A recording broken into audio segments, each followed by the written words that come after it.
All right. So, are you ready? I apologize now for any coughing. I understand.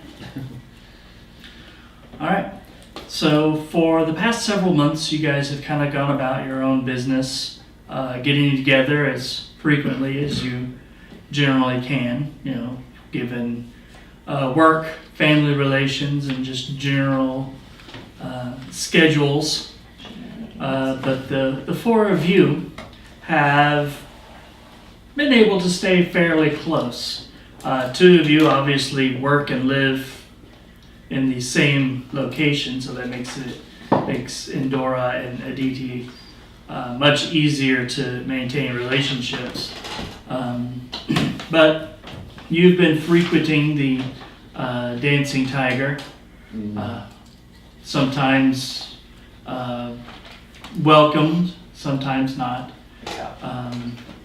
And you have been working around through the city, blacksmithing, working as a town guard, and occasionally as a bouncer at the Dancing Tiger, basically to make a little extra coin here and there, and just to kind of remain close to the people that you've grown attached to over the course of the past year. Currently, the city is completely abuzz and overrun by very wealthy merchants that have traveled from distant lands. There are a few from temples and noble families across Pinja, as well as from places much, much further away. With the furthest being a noblewoman from the kingdom of Kalmoria, which is very, very far from where your current location is. With this influx of wealthy merchants has been an influx of gold, and it's basically filling up the local businesses with wealth beyond the amounts that they are accustomed to receiving, and people are really enjoying this. What's brought all these people here is the annual auction for some of the elephants that have basically been pulled from the wild herds that roam outside in the savannah. Elephants in Pinja are considered not really sacred, but pretty darn close to it. They are used as beasts of burden and stuff like that, but they are done so in a respected kind of manner. They're well cared for, very well treated. The temples like to keep them around and basically adorn them in gold and jewels, and use them to carry high-ranking priests and priestesses through festivals and parades and the like. But the fact that they are stronger and native to the area makes them a little bit more highly prized as a work animal than, say, horses are.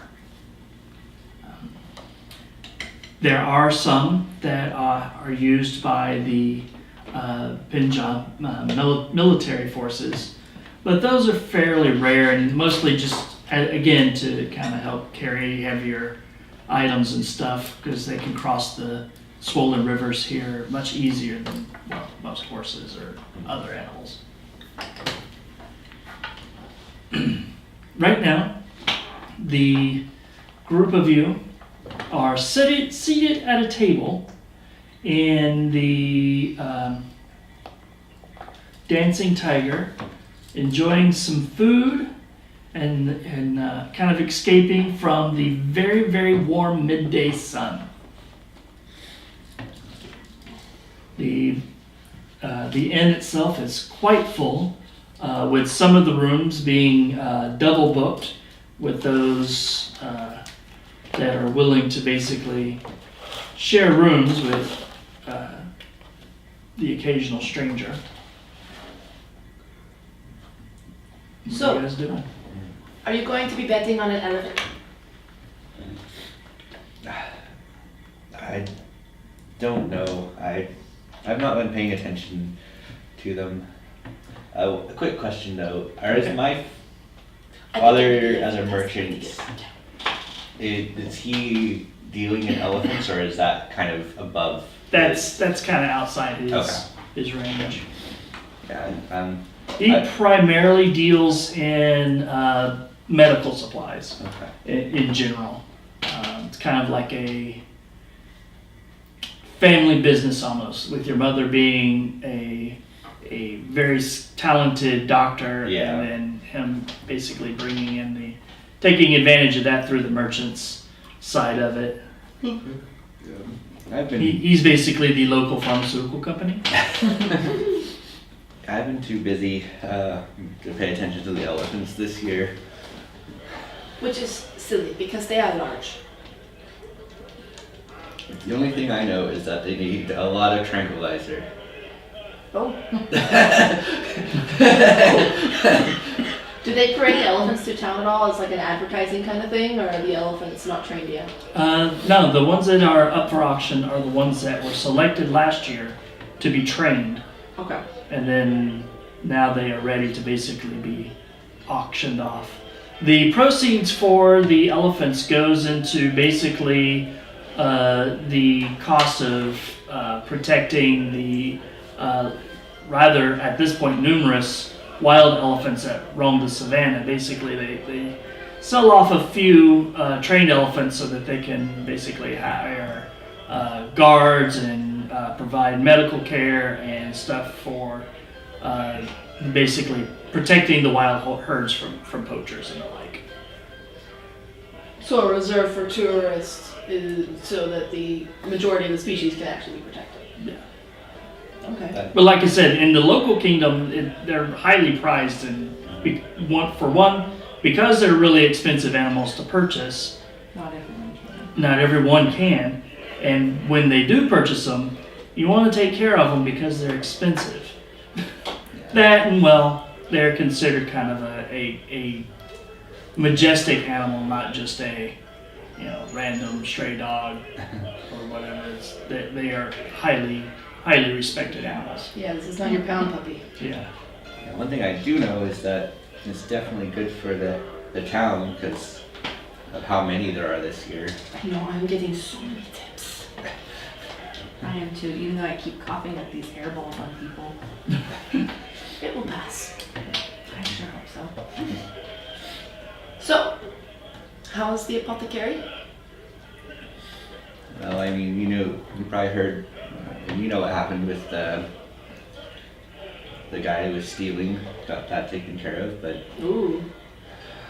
So many rumors come through here. I missed some of them. are you sure not I've told you? I've been busy. She's working very, very hard. She quickly changes the subject. So, do you have any interesting stories to tell? Have you bounced anyone extra annoying lately? No, there hasn't been a lot of trouble recently, but I'm still keeping my eyes out. They're probably terrified of you. And they should be. Yeah. I would hope so. I think I have seen a couple suspicious looking people recently though. Ooh, dish. I mean, I know that just three of them I think it was. Well, how much do I know about them? Like, really, what do I remember about what they look like, or? Well, you remember very well the way they were dressed, how they look, where they were staying. Matter of fact, you saw them for the first time yesterday evening, or well, afternoon. Followed them around pretty much the entire day, and then once they basically got rooms at the inn, you basically slipped off to basically go home. Are they at the Dancing Tiger or the other one? They are at the other one. Yeah, the other one. What is their manner of dress? They are dressed mostly in long, well, two of them are wearing relatively simple cotton kimonos. One kind of a pale gray and the other one kind of a mid-ranged blue, but slightly faded. Both of them carry 2 swords, one longer than the other.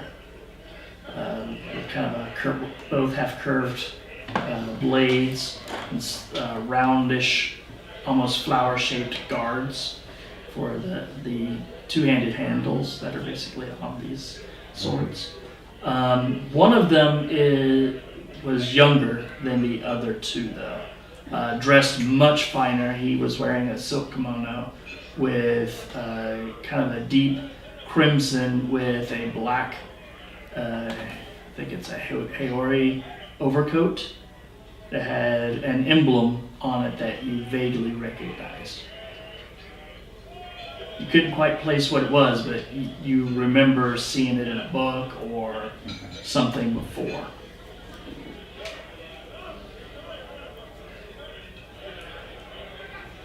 And is there anything about, like, do I know which area of the world they are? Like, me as a player can make a pretty Yes. good guess, but You were fairly certain that they are from the Kyotomese continent. Which of the 3 kingdoms they're from, you're not completely certain. But definitely from that region. You've only seen one other dressed in similar garb, and that was you've seen her quite frequently over the past couple of months.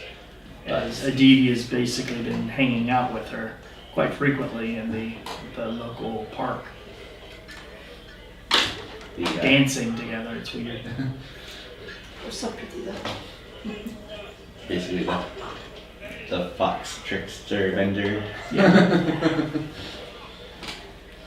But the reason why they seemed kind of shifty to you is because a lot of the people here are nervous. They're carrying around a lot of coin, that kind of thing. Plus, there's been a number of fights and stuff that have broken out between would-be buyers because, you know, it's a highly competitive. Yeah. There are only so many and everybody wants one. But these guys seemed way more on edge. Or at least the 2 more poorly dressed of the trio seemed way more suspicious about everything that was going on around them. Basically trying to keep everyone at a distance from them. Yeah. You haven't heard them speak to one another at all in a language that you recognize. Or, a language that you speak. Right. While he's zoned off and thinking about people in pretty kimonos, I'm trying to start a conversation with these 2 about if they've seen any good sales about sarongs and fancy outfits. Thinking about getting a new set of slippers. Like house slippers.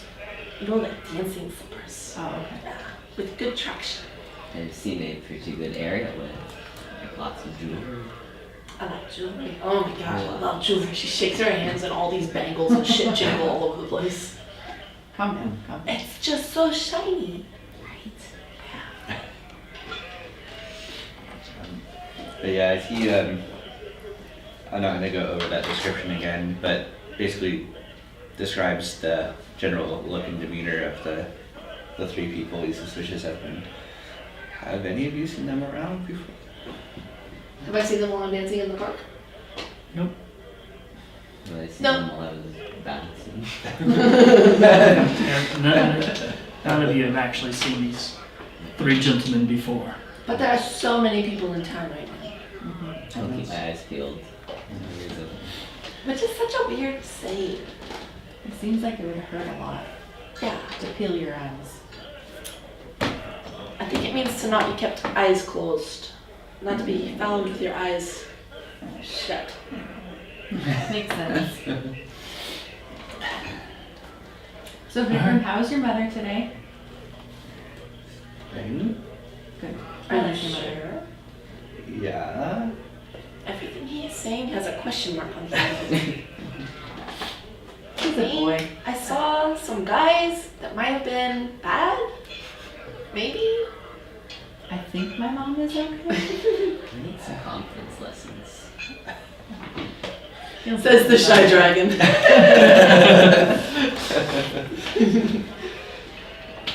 So, what will we do tonight? Well, I vote not beating people in the graveyard. oh. I was hoping we could do that. Oh well, we could go look at the elephants.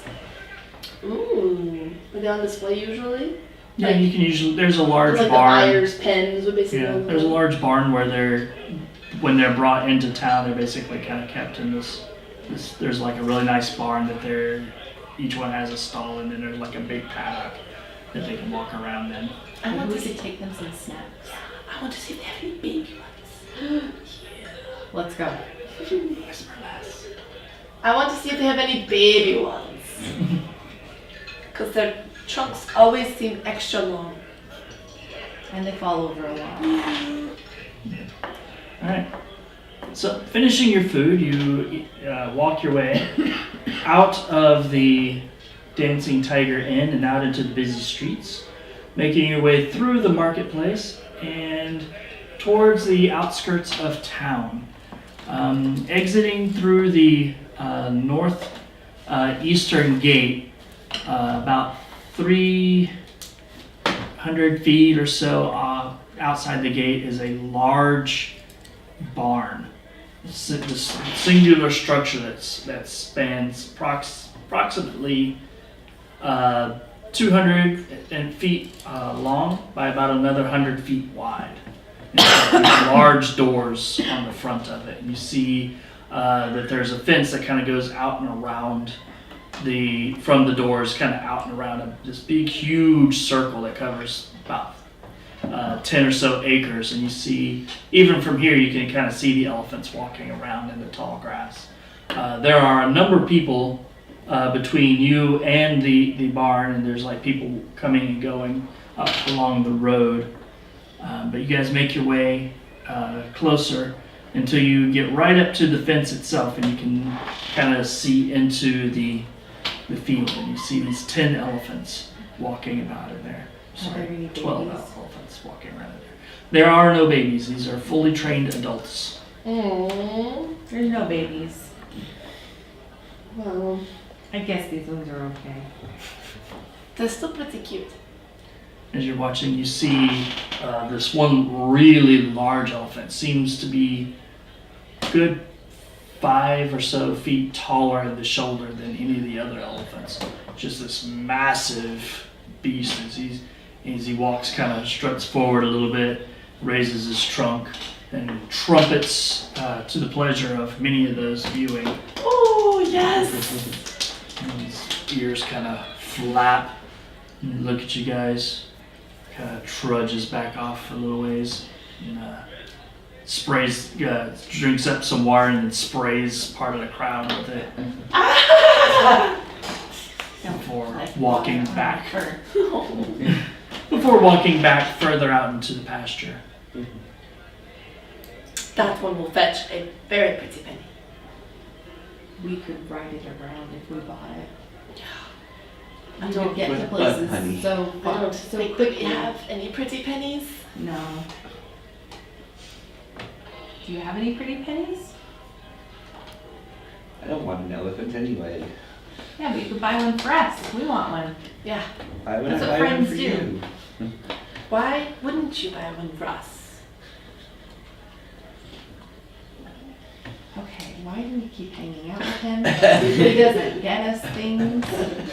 He just comes in to the tavern and annoys me. Well, he spends money. That's true. He's not a very good tipper, though. They're saying all of this like he can't hear. But we,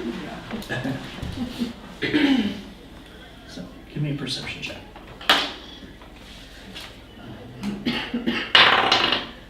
18.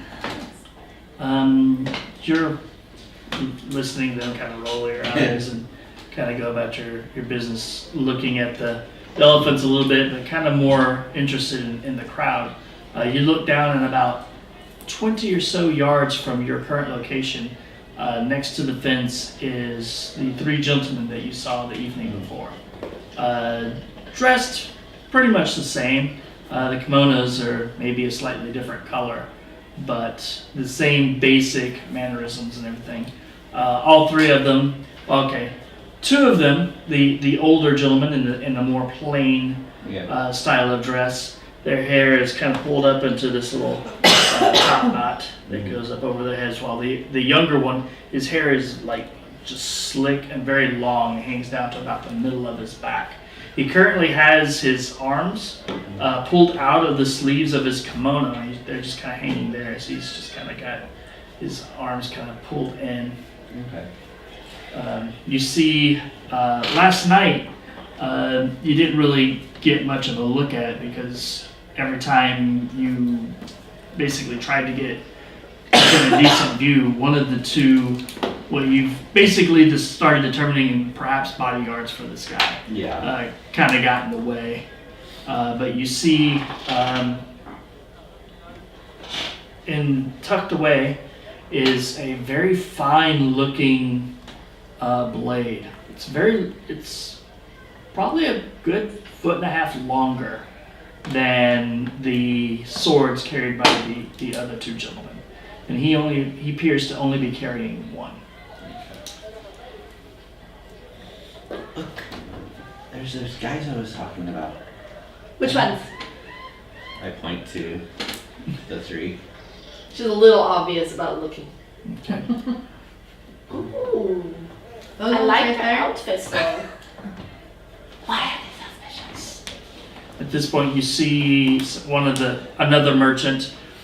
Looks like he might be a Venice merchant. Kind of comes up and walks up within about 10 feet of the younger, handsome one, and one of the guards quickly moves up and shoulders him, knocks the merchant like away, and just kind of stares him down with a hand on the hilt of his sword until the Venice merchant just kind of like scoots Did you away. see that? You notice that there's nobody within about 15 feet of the younger gentleman with the long raven black hair.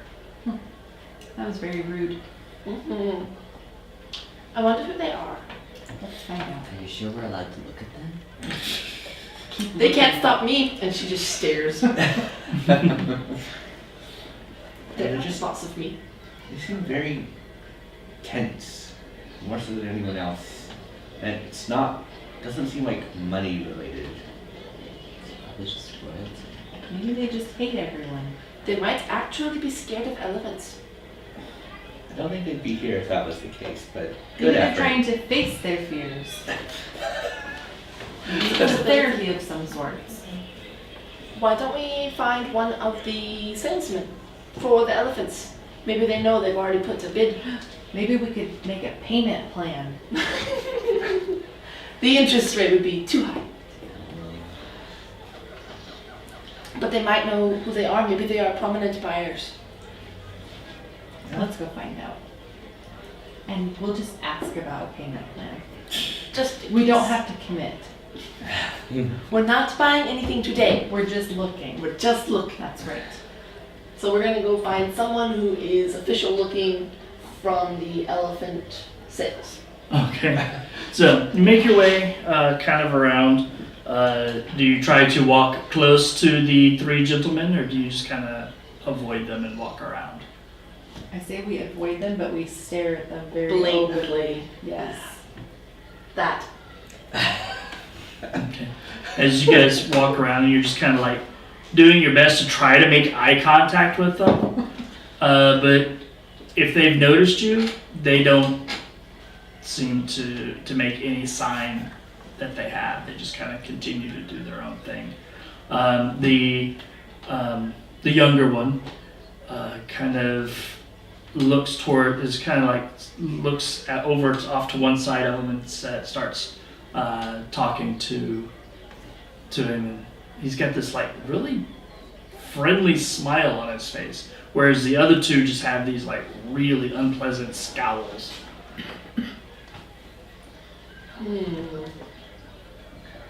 He seems nice enough. You kind of walk around and you make your way towards the actual entrance to the barn, and you see that there is a podium that's set up in the very, very center of the doors, where you can walk up and you see that there's a gentleman. He's like got like a ledger, and he kind of looks at the four of you, and he's like, "Can I help you, children?" We were wondering about payment plans for the elephants. Is he holding the book like level? Oh no, he's not holding it level, but he's got it open and kind of out, and he's got a quill. I'd like to try and peek at it a little bit. Give me a perception check. That's terrible. 4. Yeah, you're trying to look at it, but it's just too shadowed, and his handwriting isn't super plain. And it looks like part of it might actually be in like a shorthand almost. But you do see one thing that actually is very plainly written, and that's numbers. The lowest one that you see is 1,500. I don't think he knows how to write. There's weird letters on here, but we could probably get one for 1,500. Gold? Probably. Sir, Yes, child. over there are 3 gentlemen with exquisite outfits, but they don't seem to be very friendly. Do you What? know their names? Maybe I could. You kind of. Which ones? And I point. Because they've got like the bubble around them, right? So hopefully they're a little easier to see. It's like, I don't know. It's not right for me to be giving out the names of potential buyers, especially the kids. So they are potential buyers then. Well, yes. Are they getting Pretty a much payment everyone plan? here is a potential buyer. There are no payment plans. With shoes You like come those. with the gold, or you don't come at all. Well, Is he a local? Yeah. I'm very offended right now. Well, I can understand you wanting to protect your investment. I was just curious. I mean, look at their outfits. Look at my outfit. Now look at their outfits. Yes, you're not dressed anything alike. I know, but they're so pretty. She wants to dress like them. Give me a persuasion check.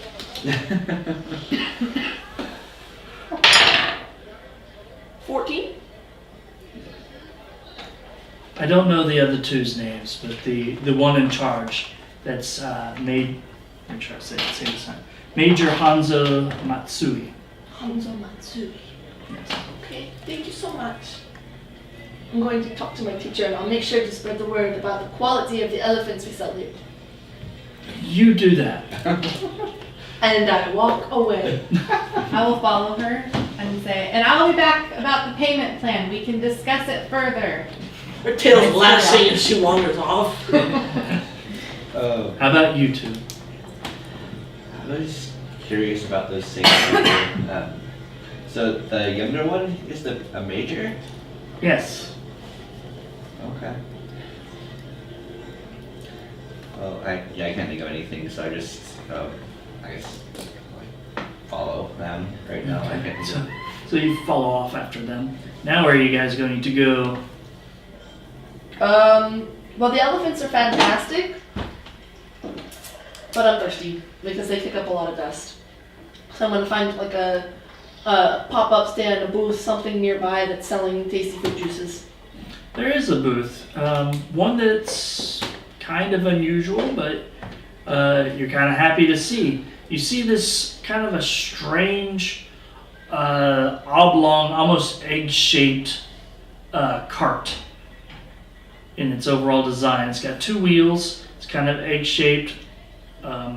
Has the top is kind of opened up, kind of like 2 halves of a clam. And there's this umbrella that's basically been pulled up from the middle of it. It's opened up above that, and it's got it looks like some bench style seats that have been folded out from this cart to basically so you can sit down at the cart itself. And there's this kind of middle-aged gentleman, tall, really dark brown hair with kind of dark brown eyes, pale skin, thin. He's kind of very, very thin, but very, very tall. Being as thin as he is, it just makes him look even taller than he actually is. But you would guess he's probably in reality, about 6'2". He's definitely not local, but he is selling these strange cone-shaped pieces of paper, basically paper that's been folded into a cone, and these balls of like shaved ice with fruit flavors mixed up, poured on top of them. Kind of he's basically handing them out to people that are paying like basically a few copper for them. When he starts to run out, you see him go over and spends a few seconds casting a spell into basically the basin of this strange egg-shaped cart. I go up and hand him a silver piece. Oh, I want a blue one. I want a blue one. You see, and as you get close, you can see he's casting what looks like some sort of blue, like frosty-looking ray into water at the bottom of this cart, freezing it ever so slightly. And then he turns a crank, and it kind of pushes the ice through like these little blades that shaves it down, and it's like clumps down into a lower portion of the cart, and he basically reaches in with like what looks like an oversized melon ball, and it kind of scoops that out, puts it into a paper cone for you, goes over and picks up a bottle of this like blue liquid. It says raspberry on it, but you've never seen a blue raspberry before. He just kind of pours it over the top and hands it to you. And he hands you back 8 copper pieces. No, I'm buying for all of us. Oh, do you also wish to have blue ones? I want red. Red one. Very well. I don't want one. I'm good. I'll take blue. I will take his. And so you get a red one, and you get a blue one, and I'll take the blue one for my second one. and you get a second one. And he's like, please enjoy. I hope that you find them quite refreshing, especially in the horrible heat of this land. Oh, he gets Oh, I'm worse. not bothered. This one immediately gets brain freeze. No, that. That's Constitution probably check. me. I'm fist in it. And if you're actually scarfing yours down, you probably see. And your whiskers are stained like this lovely purple. Like the cats who just always walk around going, 10 minutes after you've eaten it. Why does my head hurt? What is this? Rub your tongue along the top of your mouth. It's not working. Sometimes it does, I don't know. Oh, it went away. So it's 2 copper. She doesn't understand. So it's 2 copper a cone? Yeah. So 2, 4, 6, 8. So if he tries to give me back my change, I tell him to keep it. he just kind of plumps it into a little change box. Yes. He's like, I hope you come back, Yes. Enjoy the festivities. as you as well. Come and see the dancing tiger. We have the best dancers in town. We I do. have heard. She's the best dancer in town. Oh, Jingle, jingle, and my parents. jingle, jingle, jingle. He's like, seem kind of young, but I will assume that you are quite talented. Quite. She gets brain freeze. All right. Stick your tongue on the roof of your mouth. All right. So Does it there's- work? at this point, you hear a loud crack, almost like thunder, but somehow even louder. You see back behind near the barn is a huge cloud of dust, and you see debris falling from the sky. There's just black smoke rising up from over there. I run over. I I want to want see to what's run going over, on. yeah. All right. So the 4 of you run back towards the barn, and you see people are running and screaming and running away from the chaos that is over by the elephant pens. And as you get closer, you see a number of people lying about. Some of them have like huge like chunks of wood sticking out of like their shoulders and their arms. One person looks like they're probably dead, or at least you hope they are, because like half the skin is flayed from their face, and there's like just a huge board that basically goes through their chest and basically has them pinned to the ground. Looking about, you see A number of people just kind of laying around just in agony. What are you guys doing? Staring in horror. Where is the source of the thing? Is there a fire? Or There is definitely, the barn is currently on fire. I'll run over to see if there's any elephants still in the barn. Alright, so you go run to look to see if there's any elephants in the barn. What are you doing? I'm going to go check on the flayed face person. Okay. And Well, considering that you're the only person here with medical training, that would probably be a good idea. Yeah. She's got Alright, this. so you go run over to do that. What do you intend to do? I'm gonna see if I can like help usher people out of the burning building, I guess. Okay, how about you?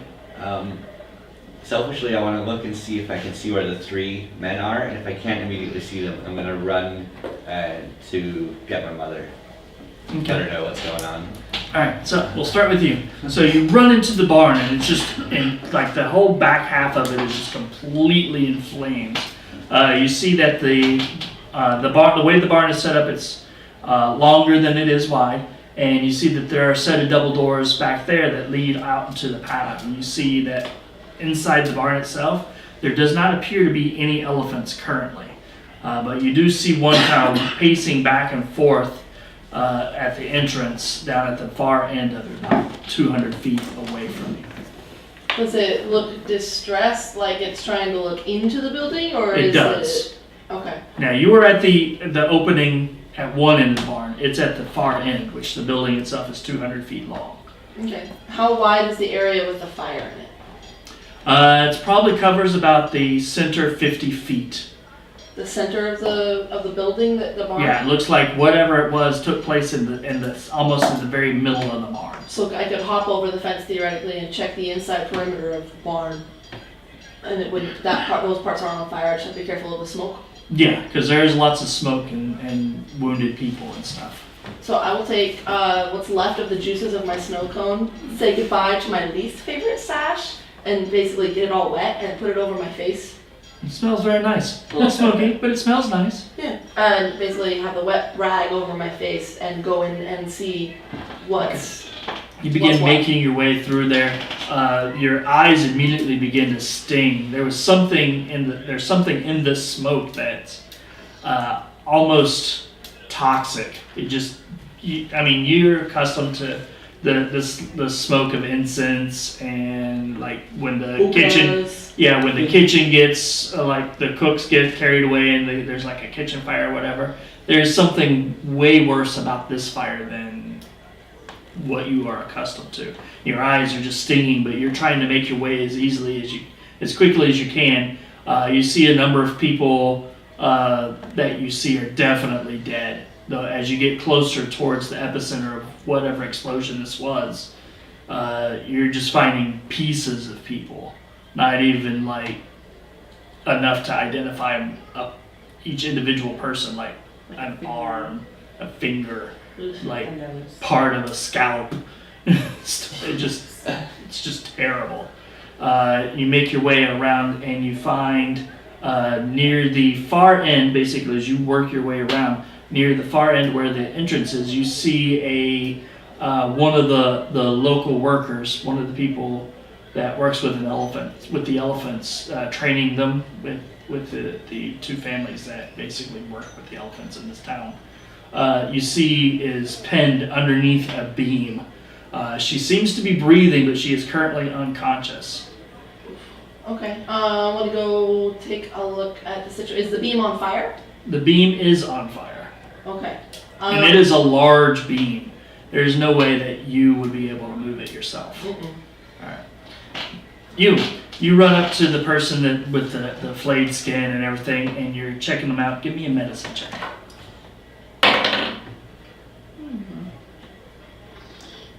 17.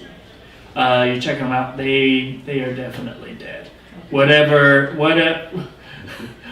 took off the skin and the huge beam in their chest, they are definitely dead. Okay. But you do hear a person that's within probably about 2 or 3 yards of you, the next closest person, start to kind of come to consciousness and ask for help. And they have a chunk of splintered wood just over a foot long or whatever, that's basically gone through the side of their neck, and probably could use some serious attention. Okay, I'm going to say a prayer for the dead person, and Okay. then I'm going to go start helping this other person. Okay. You go over there and you're checking the wound out, and you realize that you need to leave the chunk of wood in order to keep them from bleeding out. So you kind of calm the person down, say a few soothing things, keeping them calm as you basically try to kind of drag them a little bit further away from the chaos and everything, because they are kind of like right in a walk area where there's a lot of people that are still trying to get away from the event. So you kind of move them off to the side a little bit, and you got take off a chunk of rag and you're holding it there to try to keep what little blood is pouring out to kind of keep it secure. What else do you want to do? So I'm going to have them kind of press their hand against the cloth, and I'm going to start trying to find more people and kind of bring them all into one area so that they're safe. Okay. All right. So you start working on that, and you very quickly get a couple of other people that are not as injured. Maybe one's got a few bruises and some scrapes and stuff, and another one that's took a blow to the head but is able to walk around. And they're helping you move people as you're basically putting them in order of who need. Yeah, you're doing triage, and you're making sure that everybody is getting taken care of. You notice that another somebody with some other medical training is actually also here, and they come up and say, so what do we have going on? That one over there's dead.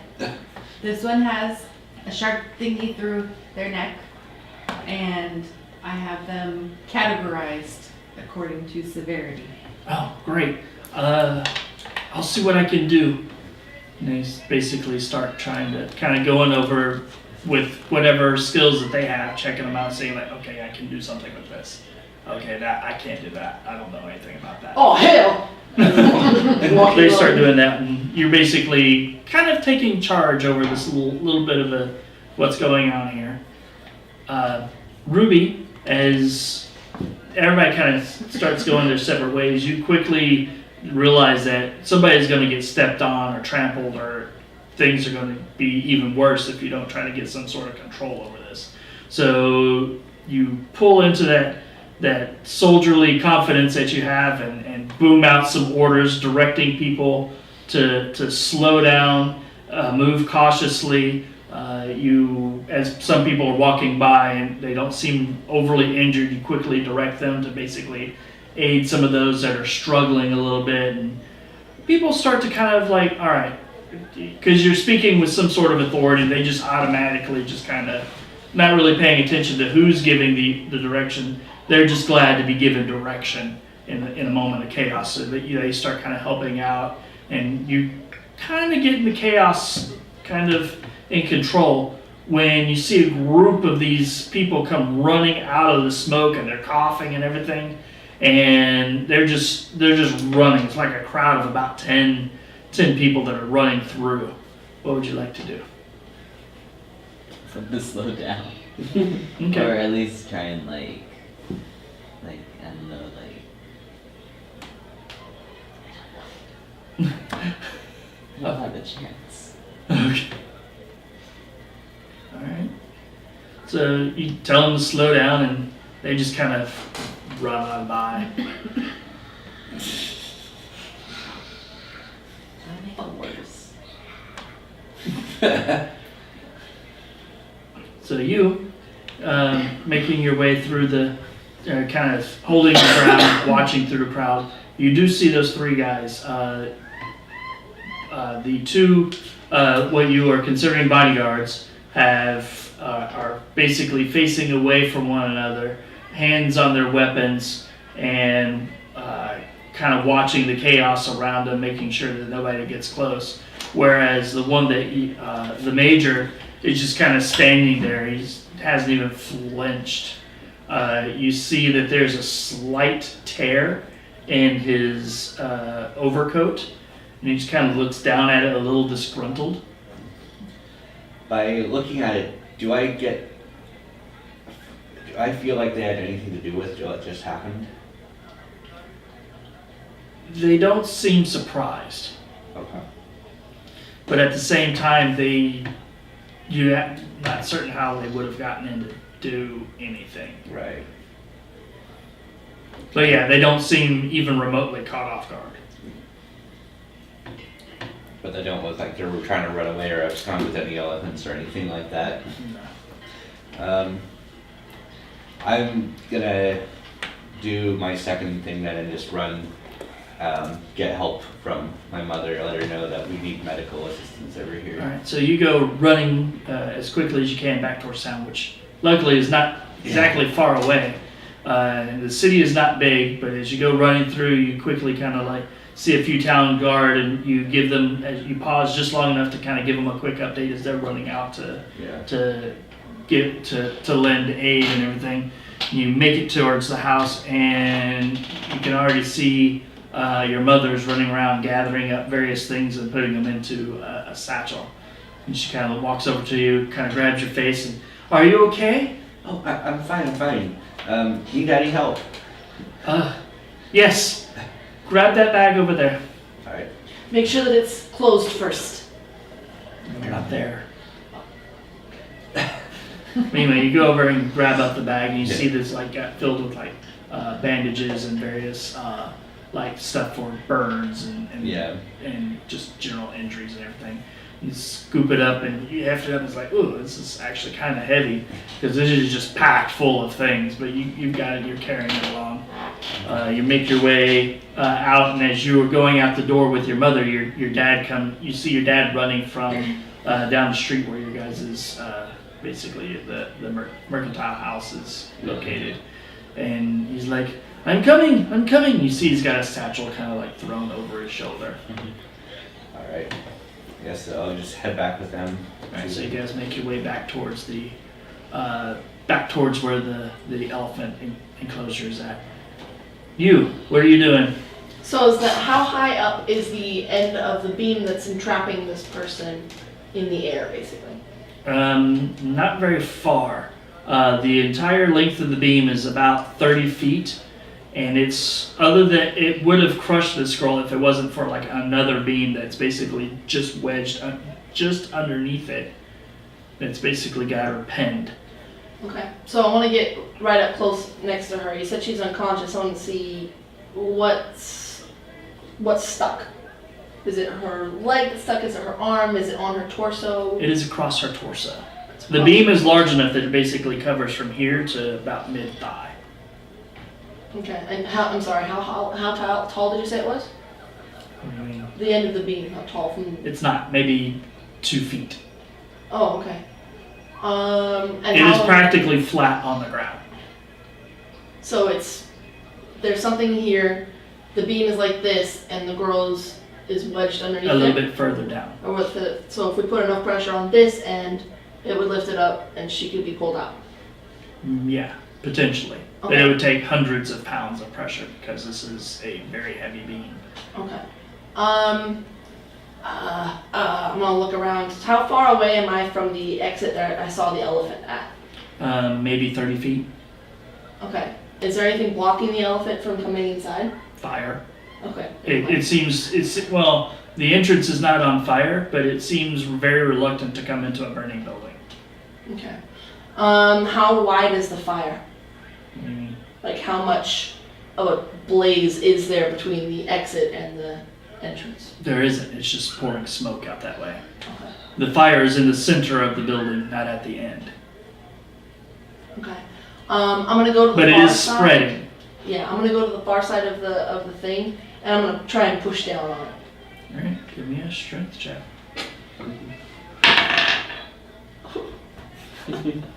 0. Yeah, it doesn't budge at all. But you tried. I'm gonna You look- even stand on it and it doesn't even like pretend like it wants to move. I'm gonna look over towards where the elephant is, and I'm gonna say, "Come here," in Penji. Okay. It just kind of paces back and Yeah, forth I- and trumpets. I got It looks like it wants to come in, but it's going to take way more than simply saying "come here" to Okay. get it to do.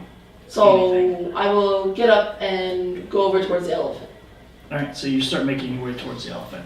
At this point, you got a couple of his mother and father, and he returns with various bandages and everything. And she quickly goes to work, looking over what you have set up here. And she's like, "This is very good, very good." And do you want to stay and help her do bandages, or do you want to? I'm going to start looking for my friends because I didn't really see where they Okay. ran off to. I'm going to look for. Give me a perception check.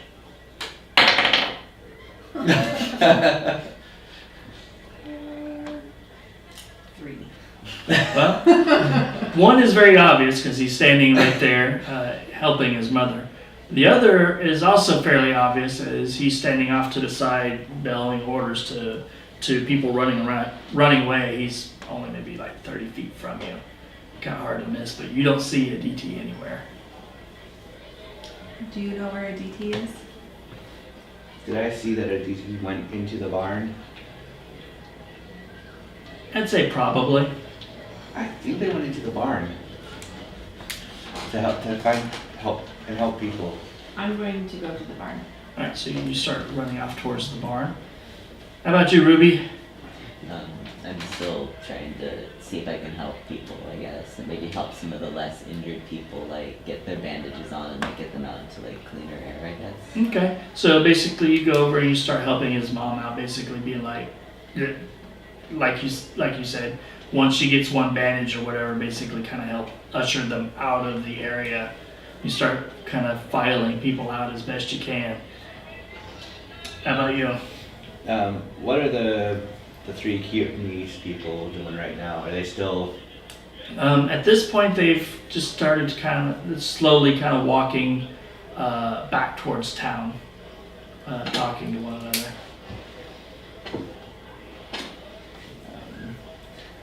I'm probably not gonna be able to figure out what they're saying, but I want to. You need a perception check.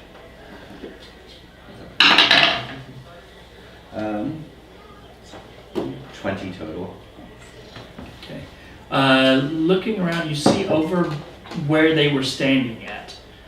You see there is a slight glint from over in that general area from a post. I'm gonna go check that out. All right, so you go over there, and as you get over there, you find a short metal spike. Not like a nail or anything like that, but this looks like something that would be thrown or something of that nature. It's about 8 inches long, and it's pointed at both ends to like a needle-like sharpness. Okay. And it's almost kind of like a highly polished, but it's some sort of black metal. It's very reflective, but it is definitely black. I'm going to. And it's just stuck in a post. What does it look like it came from, or what did? From the direction of the barn. Okay.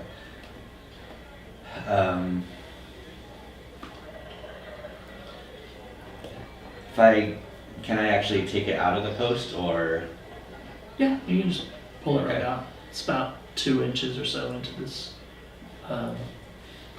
I'm gonna wrap it up and tuck it into my bag. Okay. And I want to try and follow the group. All right, so you start following after them. All right, so you run over to the elephant. The elephant was pacing back and forth, and as you get close, it just kind of stops and kind of back and forth on its front feet. I'm gonna reach up and pat its head. Okay. I stretch pretty far to get it because I'm not super tall. Yeah. But I've seen the handlers do that to like reassure them and be like, Mhm. hey, you're doing fantastic. You're doing fantastic. I cannot help her. Its trunk kind of wraps around you a little bit, and not like kind of knocks you off balance a little bit, but it just seems to be kind of like Get away from the fire, that's bad. Yeah. But what are you gonna do?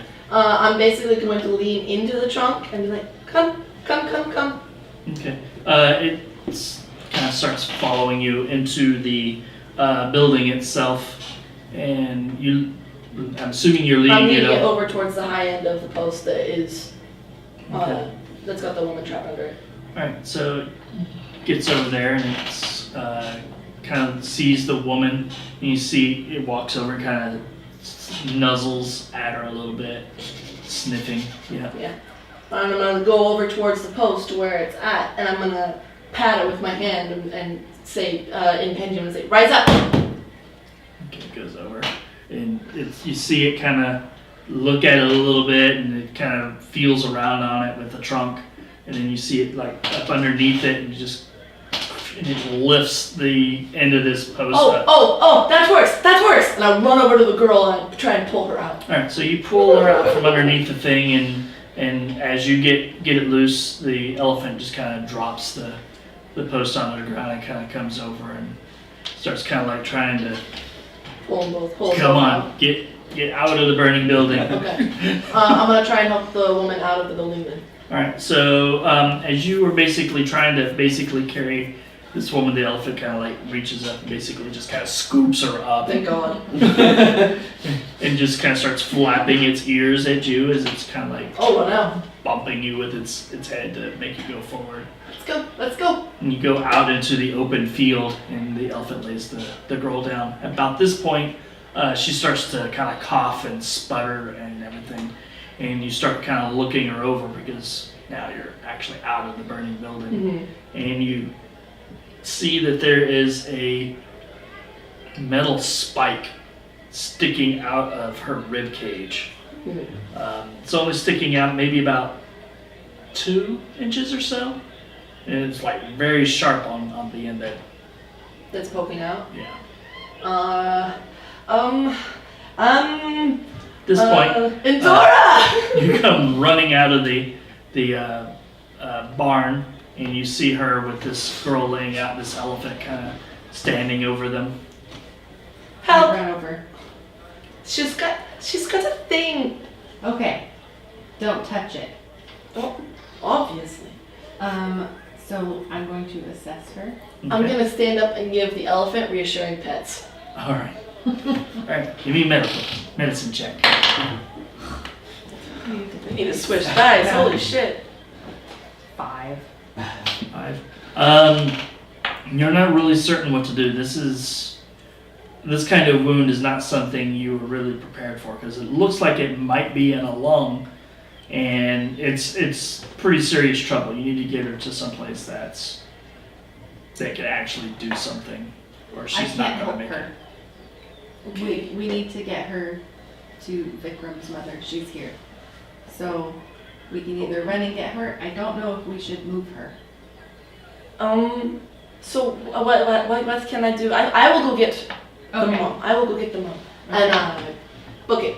And so I take like 4 paces away before I go. Wait, where is she? I'll tell her where she is. Okay. She's over next to the coconut booth, but not before you get to the palm fronds. Right. Got it. And I run off that way. Lots of people bleeding everywhere. That's where she's at. Oh, excellent. All right. So are you going to go through the burning building, or are you going to go around the burning building? I will go through the burning building, and I'm going to keep an eye out for more people that might be hurt / stuck Alright. along the way. So as you go running through the building, I need you to give me a dexterity saving throw. Okay. 13. Alright, so as you go running through, you kind of trying to skirt around, but the fire has spread since the first time you came through here. And as you're kind of running through this, another timber basically comes loose, and a whole like section of the ceiling up above comes down and almost crushes you, but you manage to basically kind of jump forward and roll out of the way. But I need to get out. perhaps, yeah, you need to get out of the building. Okay. You go running through, and as you go running through, you get outside and you see off maybe about another 30 yards or so away from the entrance. You see Ruby, and you see Vikram's mother and father, and a number of other people basically being treated, or basically helping treat, or just generally trying to move people or worried about loved ones or whatever, but you see this whole group of people over there. Okay, I'm gonna run over to Vikram's mother because I feel like I would probably know her better. Okay. I'm like, help, help, help, help. There's a girl with one of the elephants and she's out in the field and she's got a thing sticking out of her. A thing. Can you be more specific? It was black and shiny. Yeah. It was black and shiny and very, very, very sharp. It wasn't wood. And she kind of looks over and and she's like this, and she points and there's like a pile of these things. Yes! And Endora says it might be in her lung. Okay. I did not say that. Oh, you didn't? No. Oh. I said I can't help her. Oh, okay. Endora can't help her. Endora can't help her. And Endora's pretty good. She's a novice, but she's got a lot of potential. We're just like, well, no, but. His mother's my teacher, so she Oh, knows okay. my She knows flaws. exactly. It's like she kind of looks around and she looks to his father. It's like, watch after them. I'm going to go look at this girl. Don't go through the barn, though. No, it's on fire. Why would you do that? I did. And you guys make your way She back like around. pats her shoulder, there's some fire there. Meanwhile, you're following these guys, and they're just kind of taking a fairly leisurely stroll through town, and they make their way all the way to the far side of town to where the inn is that they're staying at.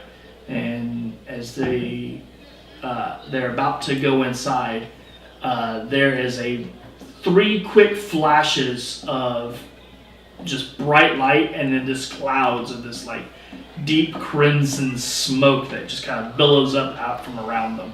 And you see 2 people like drop down from the 3rd story building, from the roof of this 3rd story building down at them, and just throwing these odd metal spiky brown things into these clouds of smoke, and you hear ting ting, and you see bits of the metal go flying back out, and the 2 that drop from the roof are wearing these like really dark black outfits, and they have like this like a scarf kind of wrapped around the lower part of their face and kind of the top of their head. One of them quickly pulls out this what looks like a small sickle with a long chain on one end of it and a weighted ball on the other end, and starts swinging it around, while the other one has a sword kind of like the ones that the 3 gentlemen were carrying, but the blade, instead of being like curved, is very straight and it's just a little bit shorter, somewhere like in between the shorter blade and the longer blade. And just they rush in, and you just all of a sudden this fight breaks out. And you see the 2 guards, basically they draw their blades and they're fighting and everything, while the major just kind of stands there, arms still pulled into the inside of his kimono, and he's just standing there watching. So the group that showed up to ambush the major, do they look like they have any of the spikes that I've seen, or anything that looks familiar, like the color of the metal? The weapons that they are using, the blade of the sword and the blade of the sickle, are the same, generally black, polished metal. Okay. Alright, well, I'm gonna keep myself somewhere safe, and I'm just gonna observe. I'm not gonna get involved in what's going on. All right, so But you I see wanna that the one of the guards rush forward, and he quickly like parries the blade of the sickle, and then as the chain swings around, pulls it up, and it wraps around the blade itself, and the one in black yanks on it and tries to basically pull the sword out, but the guard seems to be fairly skilled, and instead of it being yanked out of the hand, simply kind of twists and lets the blade go forward. The chain basically just slips off the end of the blade. Meanwhile, the other 2, the one with the swords, they're just exchanging blows like lightning fast. It's just it's you've never seen people move with the speed that these people are fighting, and then they're just like ching ching ching ching, and then soon the one in the black parries and thrusts, and he catches the the guard like deep in the shoulder. You just see blood kind of pool out and kind of spray across, and the guard kind of shrugs it off at first, and then he kind of reaches up and clutches the wound. And you see like little black tendrils in the veins and stuff, and you realize that he's been poisoned Yeah. as he drops to the ground. Then the one in black with the sword changes targets and moves towards the major, and you see him like slice at him, and the major just kind of does like a little sidestep and reaches out and just kicks him like square in the side, and the guy goes flying up like probably about 10, 15 feet, tumbles and comes up with the sword and lunges back in again. Meanwhile, he's shredded off the long coat and pulled out his own sword, and as the guy's running forward, he just takes it and then just like this and just splits the guy from basically the hip across to the opposite shoulder, and you just see blood and everything go everywhere, and he just quickly is just like puts the blade away while the second remaining guard finishes off the one that he was fighting. So he cleaved one of the assassins or would-be assassins, not a guard. Yes, he cleaved the would-be assassin Okay. in twain. In twain. All the while, poor 14-year-old Vikram is watching this bloodshed. Give me a perception check. Alright. Oh, that was almost good. Only a 7. Alright, so as you're watching, you don't realize that the finalist would-be assassin reaches in and pulls out this kind of a wooden spear out of a hidden pocket and pops it on the ground real hard, and it kind of cracks. And you hear a psst, and all of a sudden you just get tackled to the side as there's a loud explosion, and these metal spikes just go all around you and just embed themselves in the wall and everything. You look up, and the major is basically on top of you, pinned you to the ground, and he has like 3 of them in his arm, and one other that's basically caught in his hand that's just mere inches away from your face. He's like, "Young sir, you are in a dangerous position." I see that. I thought you had something to do with it, to be honest. Political rivals, nothing for you to be concerned with. I know it's caused a lot of destruction to my town. I think that's of concern to me. But you are young. Somehow I doubt that you are of any rank in the city. It's true, but I live here. I admire that. Idiots He have kind of lives. stands up, drops the spike on the ground, and begins walking into the inn. Okay. Meanwhile, his mother shows up and assesses the wound, kind of looks it over, and she very easily treats the wound. You see her take some cloth and kind of put over it and slip the metal spike out, and quickly put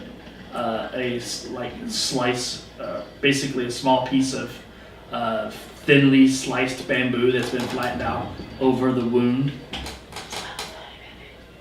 No, it's basically to help the sucking chest wound that this poor girl has. She's amazing. He kind of bandages it up and is like, "Thank you.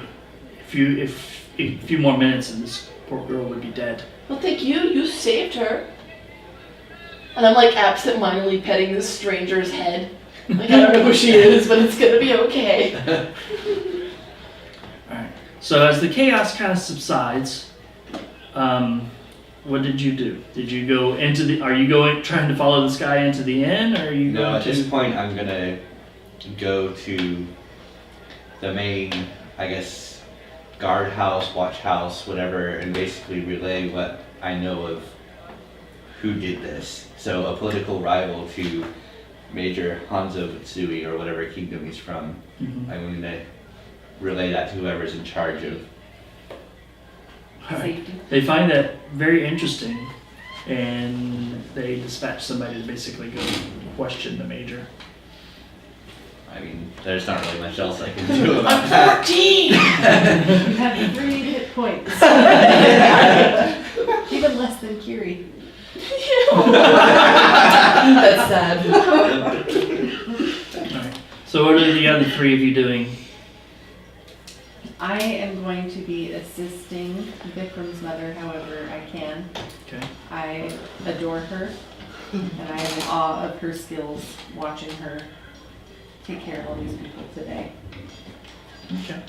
I am going to help move the woman over towards where the other injured people are so that she can get like checked in basically, because I'm sure someone's gonna come around looking for people. But I'm gonna make sure to position her somewhere near the fence, the paddock, so that the elephant can still see her. And then I will make myself useful as an extra set of hands, helping people out. Put pressure on this. Okay. It's so my blouse! I know, this outfit is ruined. It's a good excuse to buy another one. If you had fur, it just melts into it. It's fine. Clean it. It doesn't taste good. Oh no. It kind of Really? tastes like blue raspberries. Can I like grab up like as many spikes as I can safely take them to like the city guard or something? Yeah, there's like at this point there's practically a bucket filled with them. You run into Vikram, who is also at the constable's office. He's just kind of sitting on a bench at the moment. Hi, Ruby. Did you see any of these in town? Yeah, I've seen a few. Where? This close to my head. No, I've got one wrapped up, and there was another one of those. It looks like some kind of bomb was set off in front of. What is the name of that inn anyway? That's the one that should not be named. Yeah, It's not the dancing tiger. Did you say something about The Put it golden in fruit. your thing, Is it? but I don't personally. I don't actually remember. in that shall not? That's okay. I'll just say that there was another one got that off in front of the other inn. Let's see. The Red Jasmine Inn. Red Jasmine. Okay. Yeah, they're staying at the Red Jasmine. It's because the dancing tiger doesn't allow riffraff into it like that. May I see the one you have, please? I'm going to confiscate all of these. Investigate all. Well, I won't be the one confiscating them. The I'll red take jasmine? them in. Rick Yeah, is so in. I pull it out of my bag and it's wrapped up in whatever cloth I had Random available. piece So of just random cloth. Yeah. And drop it in there. It's like dropping Souvenir, a almost done. nail into a bucket of nails. It's just clank. Yeah. Ruby just doesn't want people to start stabbing each other with it. It's dangerous. People can get hurt. Alright, so a couple of hours goes by and the chaos is pretty much subsided, although it's still the talk of the town. Not only is there a big auction going on, but now there was like 2 major explosions within a very short period of time. And People everybody were knows somebody who injured. died. Yeah, it's everywhere. What are the 4 of you doing? I want to go home and take a bath because I'm probably all gross. And So Goes dirty. home, strips off her clothes, throws up a leg. You don't need to watch. No, we're not there yet.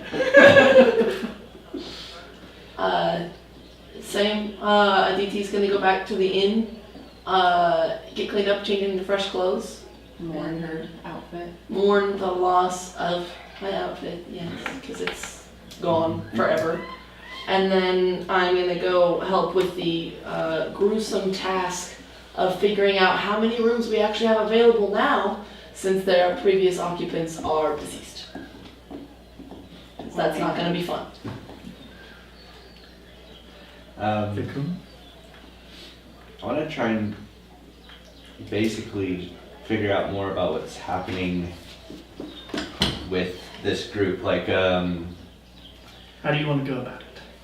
basically, I just kind of want to stay close and kind of follow along with, like, say, the people from our city, like, investigating them, just trying to overhear the conversations about what's happening and what's being done, and, like, what kingdom are these people from, what are their political rivals, and just kind of gather information about. Alright. Give me a perception check. 13. 13. You're trying, basically, after a little bit, you follow back down towards the Red Jasmine Inn, and you kind of go in and you're trying to listen in and try to hear what's going on, but you're not picking up a lot of what is being said. Part of it is they're not speaking in Pinji or Common for the most part. There are a few sentences and phrases that they do use, but it's also a mix of whatever their native language is. And they're just kind of talking is back and forth. The constable, Kata, is the one that's basically doing the questioning at the moment. She is not very tall, maybe about 5'6", but she's very broad in the shoulders. She's got a very light, kind of almost tawny fur that covers most of her body. She's got these large, kind of oversized, pointed ears that kind of slight. They don't stand up like an elf's. They just kind of off to the side, just ever so slightly. And these two tusks that kind of come up from her rather pronounced jaw. She's kind of got reddish gold. Almost like a mane of hair that kind of hangs down, kept loose, and then about halfway down her back is turned into a braid. And she's just kind of standing over these people. She's got some various scars from previous battles and stuff over her skin and stuff like that, and one tattoo on her shoulder of what looks like a crescent moon, split by forked lightning. And she seems to be able to speak to these people in their own native language, at least to a certain extent, where the language difference collides a little bit. They do exchange in common. And a little bit of Common, a little bit of Pinji, but mostly in the Kyotomese language. But the major is apparently, he's here to buy elephants in the name of his government, and that there are political rivals that have attempted to assassinate him twice today.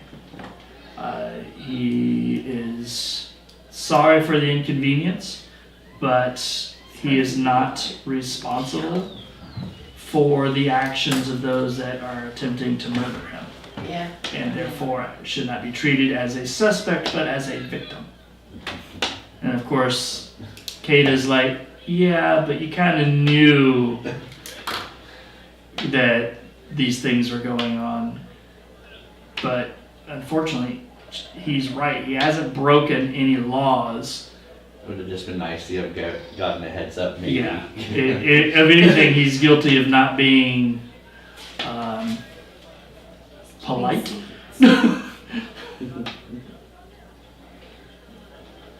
But that's pretty much all you get out of it. Okay.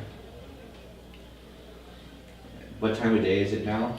At this point, it's really early evening, right around 6-ish. I'm probably just gonna go home and clean up, maybe eat something and sleep, I guess. I can't really think of anything that So I do tonight. the evening progresses, and each of you kind of takes time to themselves, processing the events, cleaning up, tending to yourselves. Aditi, as you've basically been relieved of your duties for the evening, given the circumstances that you went through. So you're just kind of in your room, kind of resting, looking at the blood-stained remains of your outfit, when there is a slight tapping at your window. At my window, Yeah. I grab my sword, Okay. and then I go over to the window, and I look.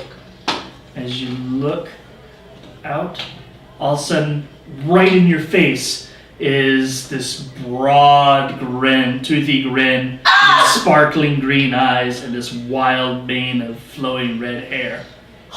Teacher! And I open the door. Open She the just window. kind of giggles, and she basically does like this little flip from the roof into your window. You are a terrifying creature. Like, thank you. There is trouble today. I'm glad to see that you're safe. I met another person who wears kimonos. Mm. Well, I did not meet him so much as I saw him, and then snooped about and got his name. Oh. And he is Major Hansu Matsui. Oh, really? And for the first time, she ceases to smile and her face becomes very serious. We need to get out of town. Grab your things. Let's go. And she starts walking over towards the window. I can't just, I have responsibility. Are we coming back?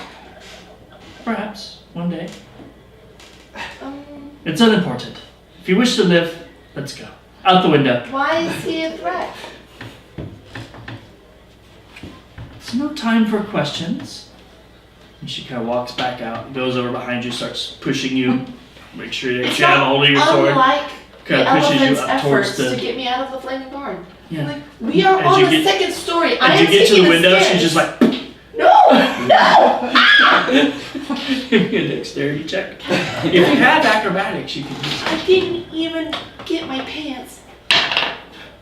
Fucking yay. Wait, you have that. Yeah. 2 plus 2 is 4 plus 7 is still only 11. 11. Alright, so you land with a heavy thump outside.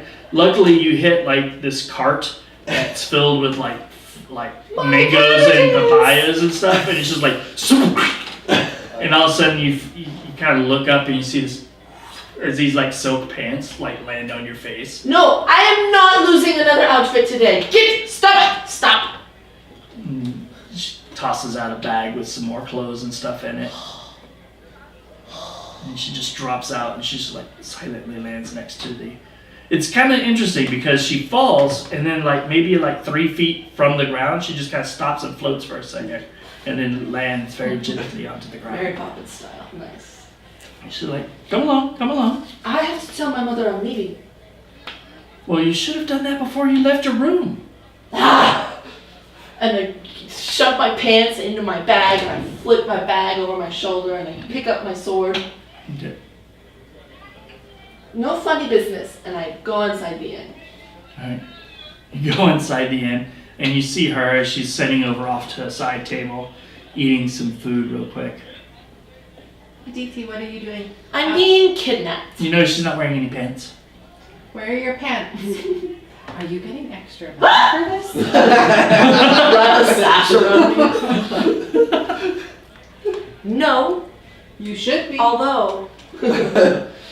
No, my teacher says I have to leave town.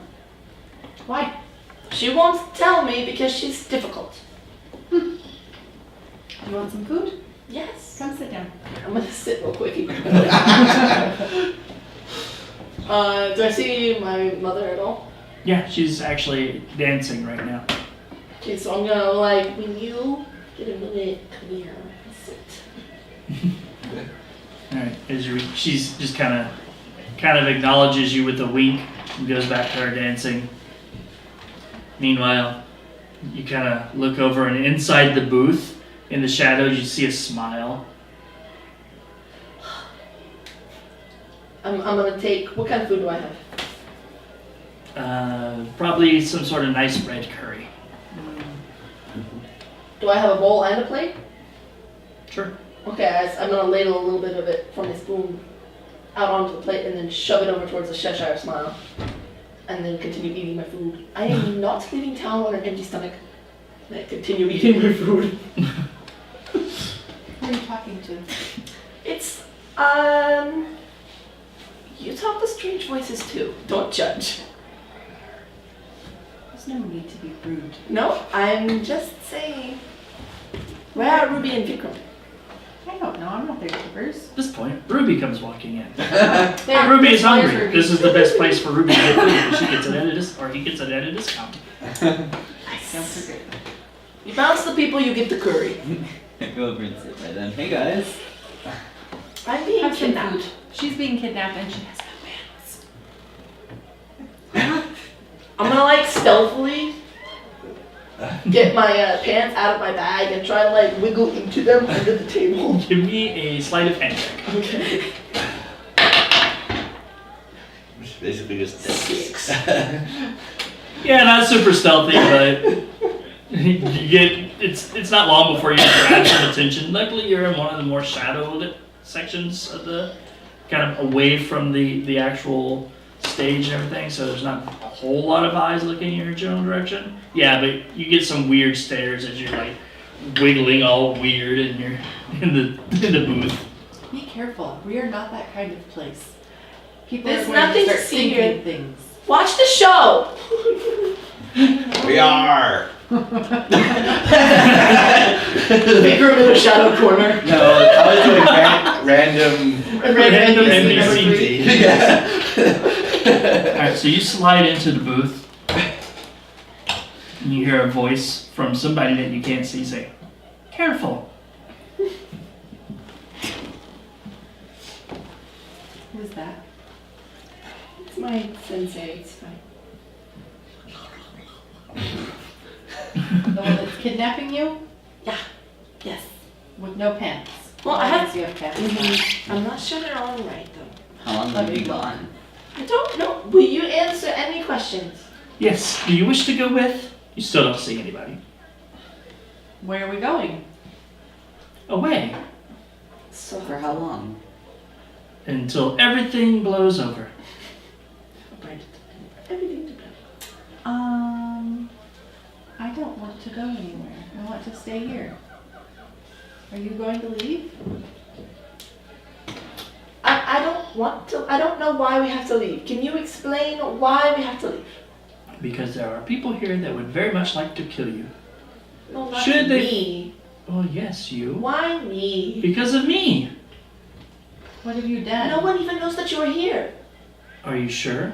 Have you asked everybody in town whether or not they've seen me?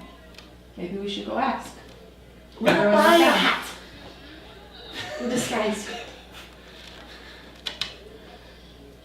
You get hit in the middle of the forehead by like a piece of curry chicken. It just kind of sticks there. Oh, that's not nice. Make sure it doesn't get in my eyes because fuck getting curry in your eyes. Let me tell you. There's the story there. There's a lot of things you shouldn't get in your eyes. Curry is but one of them. Well, I can't just ask my friends to leave town. You don't have to, I just did. I thought she was going to say I don't have friends. I'm my friend. Thank you. They just don't like you well enough to leave with you. That's okay. not true. Oh, so you're going with? Are we looking at what, 6 months? 2 Maybe. weeks? I mean, the festival is almost over. Why would anyone stay after the elephants are sold? Because there are a number of people that would like to have me killed. Well, if you're not here in And town, exactly. That's why we're leaving. I'm glad you're starting to catch on. You're not as dumb as you look. and then I turned it into her. I So think- what I'm hearing is that she's dangerous because people want to kill her. Why would we want to go with her? Well, she has shown me some cool stuff with the sword, though. Some cool, dangerous stuff. She hasn't shown me anything. You're not my student. I'm not her student. You are kind of learning how to fix people. Yeah, So no, that's and you're gonna take them apart. I think So you keep each other in business. Congratulations. we really Yeah. do. It's a good team. Yeah. And then Ruby can bounce them. Yeah. After I have touched them. Absolutely. Hold that. Plug your ears. You plug your ears. You can't see her, so she's like, okay. I think that this could be a good learning opportunity for me. I think I should go, but I should have a very firm set time frame for when I'm going to come back. Yes, because what if they replace you as a dancer? Well, Uncle Savine will let me back. It's fine. But I'll miss you. I will miss you. And I'm gonna miss Ruby. And I would miss Vikram if I knew where he was. Who cares where he's at? He's probably off stealing an elephant. I mean, all Maybe this- the all elephant this that I was distraction. looking at. Maybe he's bringing it as There's a a gift. really nice elephant. You should Okay. get that one. So I will stay here and I will get the elephant from Vikram. Yes. And I will make sure that no one takes your room or your dancing spot. Mm-hmm. And you will be back in 2 weeks. Ruby, you could learn to do dancing. If Ruby takes my spot, you can just go back to bouncing when I come back. Male dancers are very exotic. And your skills are so shiny. Watch the guys. I'm not gonna dance. If you're We'll shy, find we someone. can work on it. Blindfold you. And anyway, you're And when I clever. have an elephant, we can use it to get around. This is a great plan. Well, I'm waiting. I have to tell my mother. Do you want to leave her a note? Well, I'm hoping that she finishes up with what she's doing here. What if she won't let you go? Are you going to run away? This one has sharper teeth than my mother. You can listen again now. Oh, okay. Hey. And Aditi will drink some drinks and wait for her mother's show to end. Okay. Probably about another 5-6 minutes goes by, and then the music comes to an end, and she bows with a flourish, and bounces down off the stage and through the crowd, most of which are clapping as she's going by and giving her compliments. Oh, that was beautiful. Everything. She very graciously, accepts. It's like, oh, thank you. And comes over to the booth and sits down. And is like, hello, my daughter. I thought you were upstairs, sleeping. I'm being kidnapped. How come your pants are on backwards? Shh, Mom. And what do you mean you're being kidnapped? Well, I am being teacher napped. My teacher thinks that it would be a good learning experience for me to go away for a little bit. Travel? Only a little bit. And with my teacher. Well, I still haven't met this this mysterious teacher of yours. Uncle Sammy knows. Your teacher is the wall. She just kind of looks at you. Ruby is not wrong, but But I traveled a lot when I was your age. So it would be wrong of me to keep you from going, but I can't say that I am happy to hear that it's going on. Especially when you're going to be traveling with somebody I don't even know. I could introduce you. But you have to keep it a secret because my teacher is a little worried that someone is after her. And you wish for me to let you go with this woman. See, it's a We bad are idea. leaving. That's why. So I scoot over in the booth so that the shaded area is a little bit larger. Okay. Like, come. Say hello. Please. Nope, not here. That's fair. Did you hear that? That is my teacher. I don't like this at all. She does not like public spaces. Well, very well then. She's like, follow me, wherever you are. And she goes off into one of the back rooms. I go to follow. Okay. Excuse me, pardon me, excuse me. And I make my way out of the booth. You get into one of the back private rooms where some of the VIP dances and stuff take place. And then, You're gonna work in those rooms. No, not a different outfit, but the pillows are so fluffy. but you go into this private suite, and as you get in there, your mother turns around and is like, okay, where are you? And your teacher kind of materializes out of thin air. She's like, don't worry. We're going to travel. She'll learn some more dancing, a little bit more with the sword. She'll see some exotic places, meet some families, some friends, perhaps even meet some new friends. And by the time that the war is done, she'll be back and it'll be safe. War? Yes, war. Oh, That's why we're leaving. Well, that and the fact that there will be assassins here any moment to kill us. Probably everybody out there in that room is going to die in probably 20 minutes. I leave the room and I go back to my table to find my friends. Okay. So what'd your mom say? Everyone in this room is going to die if they stay here, so you guys should come with me. And my teacher, even if just for a little bit, because I don't want you guys to die. Well, Why what would we about die? Vikram? Are we just gonna leave him there? Vikram is not in this room, Okay, fine. Maybe Vikram is safe. Okay, fair enough. or Vikram is going to kill us. It's one of the two. Okay, I will go with you. Don't Because you are my forget, friend. don't forget your bag. Okay. I will come with too. Okay. Do you have a bag? No. Okay. I will run up to my room and gather some things. Okay. What are you gathering? I'm going to gather some clothes Okay. and my holy symbol. Okay. Do I have any materials or books on healing? Yeah, the books that you've been using that basically his mother gave you. Okay. I'm going to take those and I'm going to leave a note with some money that it is to be given to Vikram's mother if I don't return in exchange for the books. Okay. Seems fair. So you gather that up. You have a little bit of coin that you've earned. So you got like 50, 60 gold, plus a handful of jewelry. Do you want to take your jewelry with you? No. Okay. Because I am under the assumption that I'm coming home in 2 weeks. Okay. Because I'm coming home. I'm not going to die in the war. Okay. Alright.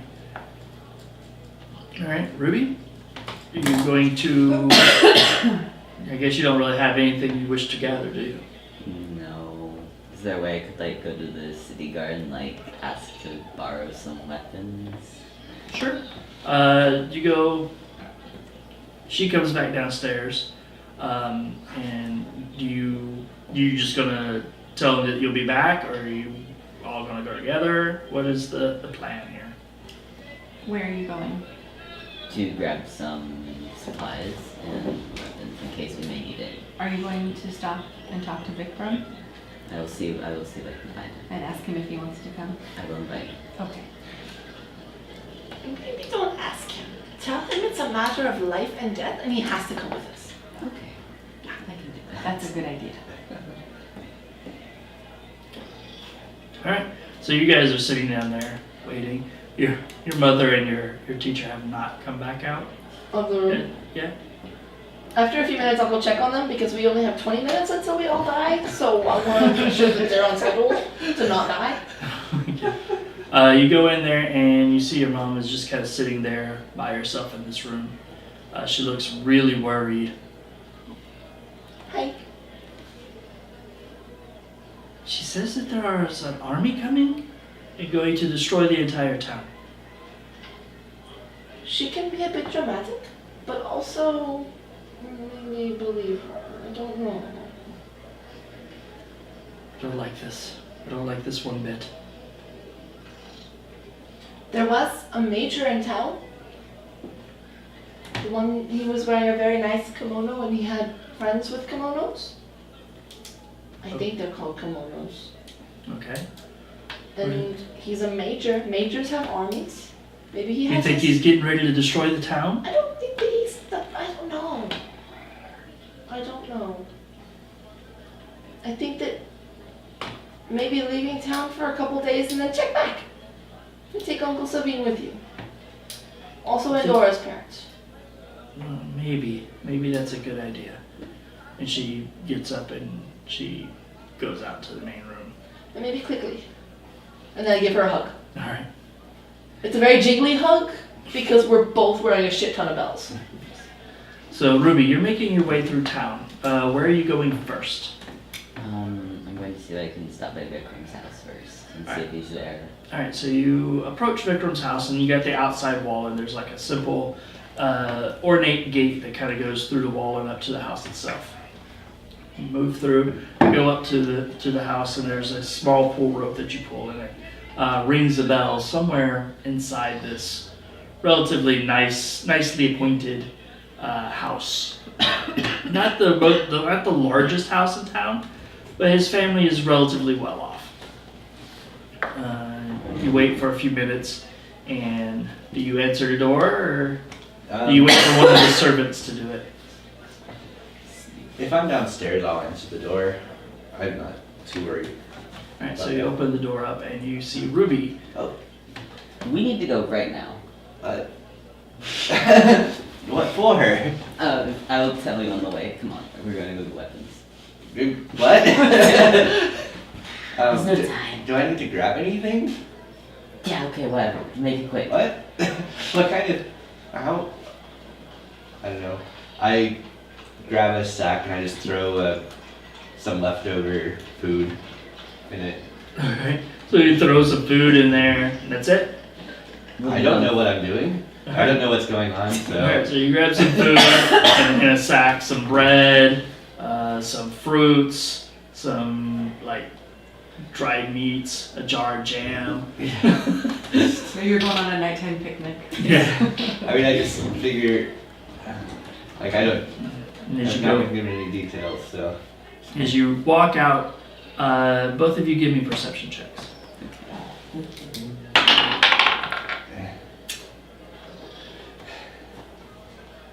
9. 9. Plus your wisdom modifier. 3. Alright, so as you're walking out, you kind of making your way down the street towards the constable's office. And after a little bit, you hear, you didn't really notice it at first, but you hear, like, sounds almost like a rhythmic beat of some sort. Okay. And then you start to pick up the sound a little bit more. It sounds like marching almost. Not only that, it sounds, you can hear what, maybe a drum or something. And then all of a sudden you start to hear screaming from the outskirts of town. Okay, we need to go. We need to get back to the Dancing Tiger and leave immediately. And I take him and we just run along. Okay. Alright, so you guys take off running towards the Dancing Tiger, which is on the southernmost edge of town. Make your way through there. Meanwhile, you guys are kind of sitting there, and you see your mother has gathered up a handful of supplies and stuff in a little traveling backpack that she's got. Your uncle is like got like a bag and a couple other bags, and he's got like some of the like people that work for him carrying like a chest. He has a hat box. Yeah. And he's like, I don't understand where we're going, and I don't know what supplies. Should I bring more costumes? And he starts to go back towards the costume we need room. to go. I don't understand where we are going. Neither do we. Just trust me. Or my teacher. It's fine. Let's go. And Where are you my guys- friends?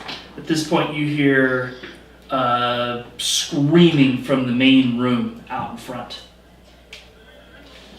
And then the sound of weapons, clashing steel, blood-curdling screams that suddenly just end. And then you also hear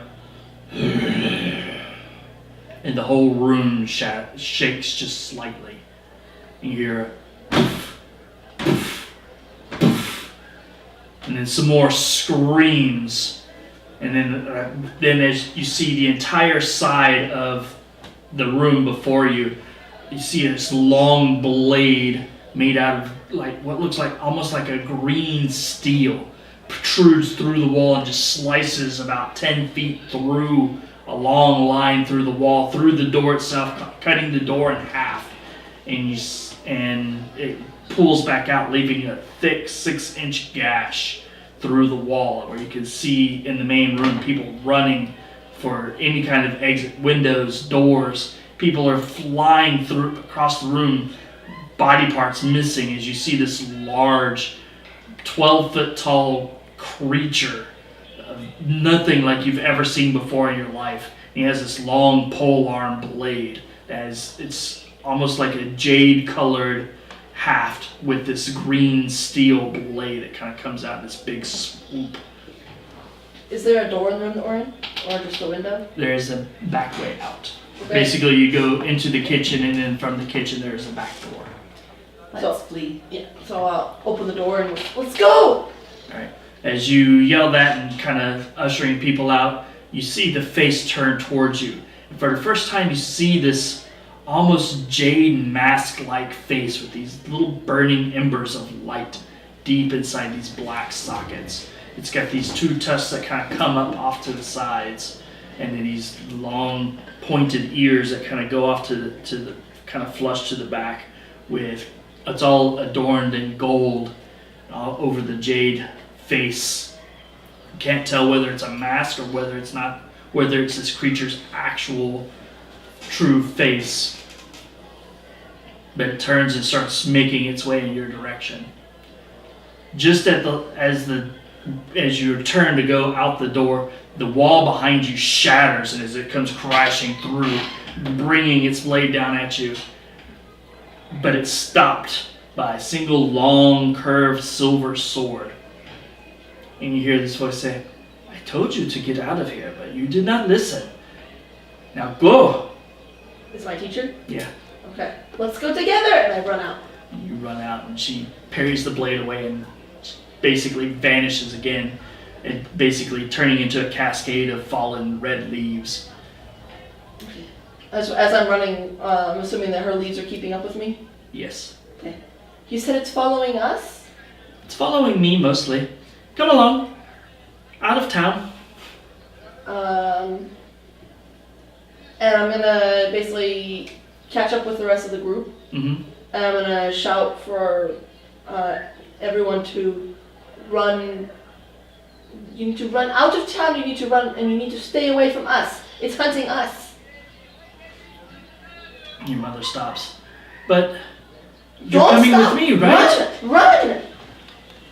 At this point, you see there's just an army of these strange people marching through the town, killing anybody that they come across. All of them wearing these this green and gold colored armor.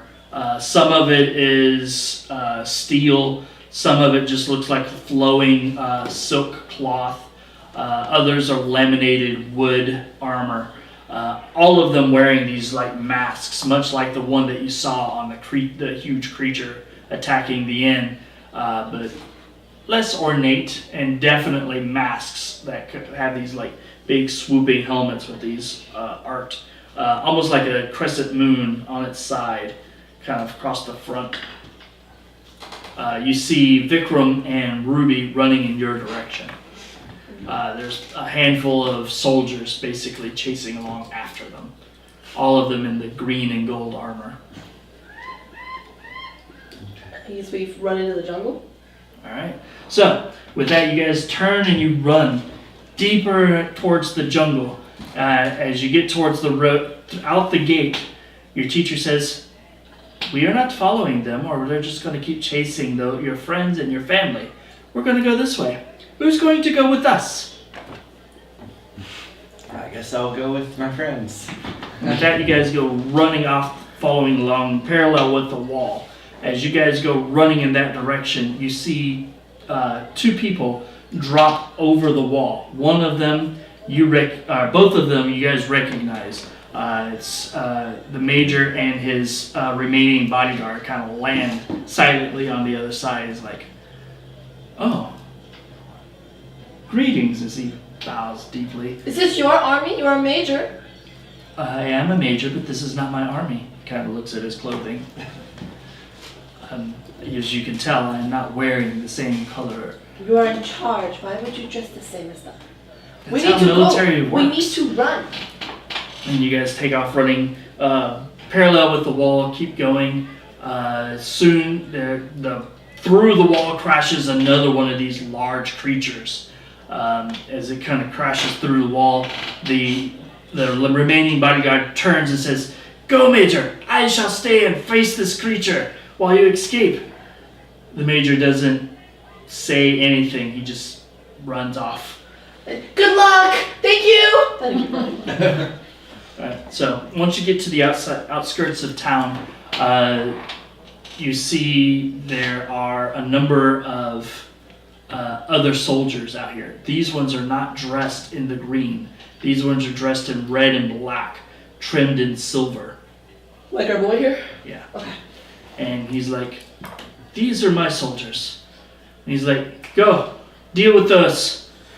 And you, get my elephants. We're taking them out of here." And he kind of turns to this one really old, kind of wrinkled gentleman with this long, thin white beard with this like mustache that kind of comes down next to it. His hair is kind of pulled up into a really tight, very tall ponytail that kind of hangs down off his back. He's like, "Wizard, open me a portal." And the wizard says, "Well, yes, my master." And begins chanting, and as he begins to chant, this glow kind of forms around his hands. He kind of holds them up and he pulls out like this, and as he does, there's a ripple through the air, and this big, huge, almost like water flowing out away from everything. The scenery changes, and you can see through into a beautiful forest with little fireflies glinting around. A beautiful little, amazing little stream kind of wanders through some willow trees, and you see the lights of a small little village off in the distance. And the major's like, "Go through. We have much to discuss." The teacher's like, "Yes, let's do that." And she steps through the portal. Okay, are we? Okay. I mean, let's go. And I jump through the Yeah. portal. Yeah. Watch your tail. Then Thank keep going. As you jump through the portal, you look back and you see on the opposite side, the shimmer and everything. You see Major Hanzo is basically directing men to do different things, and you see the elephants coming through the portal. The first one you see is the large bull elephant that you saw earlier, as it kind of comes through, and it's got like several packs on its back. Is my elephant friend amongst them? Yes. Nice. It comes through there, and then through the crowd you see another person you recognize, one you hadn't seen like in a couple of days. He's been super busy. As Sooraj comes like running through, he kind of comes through the crowd and everything. Most of the people don't seem to really notice him very much as he comes through the portal after you guys. He's like, "There's people attacking the town. It's a good thing that you got out. We haven't seen you in days. I've been busy." And at this point, your teacher's like, "We have places to go." She's like, "Follow me." Alright. And she turns and begins walking off towards away from the village into the forest. Why are we following this person? Who is this person? This is my teacher. Teacher, these are my friends. Hello, friends. Hi, Hello, teacher. She's like, I don't actually know. come this way, come this way. She walked kind of like a tour guide trying to get you into the forest. That's As you get into the edge of the forest, she's like, "Keep walking in that direction." And she kind of turns and she with a slight playful musical giggle, she like reaches out and she holds up her hand, and all of a sudden you see this image kind of blur and change as she casts some sort of spell that alters the appearance of the forest behind you. She's like, there. That will keep them wondering where we've gone for at least a little while. Come along. We don't want to be here. Never want to be where there's armies. Never safe. Didn't seem very. It's definitely never fun. And that's the most important thing. Okay. Let's just follow the Pied Piper off into the forest. So with that, you guys make your way into the forest, and that's where we'll stop for tonight. I think you've gotten nice and slippery. I didn't want to like run off alone and leave you guys to die. Like if it was just a, hey, I think something's going down, we should leave town. I'd be like, oh, okay, a field trip for a couple of days, cool. But I'm just like, and then everyone will die. Yeah. Pretty short campaign. Yeah. Everyone will be murdered. Roll a persuasion check. I'm just glad my elephant friend made it through. So, not quite what I had fully envisioned, but The fuck did you plan? You sicked an army on us. well, no, they're with the two people missing. I didn't get to actually do their part of the storyline that was supposed to be for tonight. So, there's blanks missing that I will have to send to them so that they can try to bring it up next time we get to play.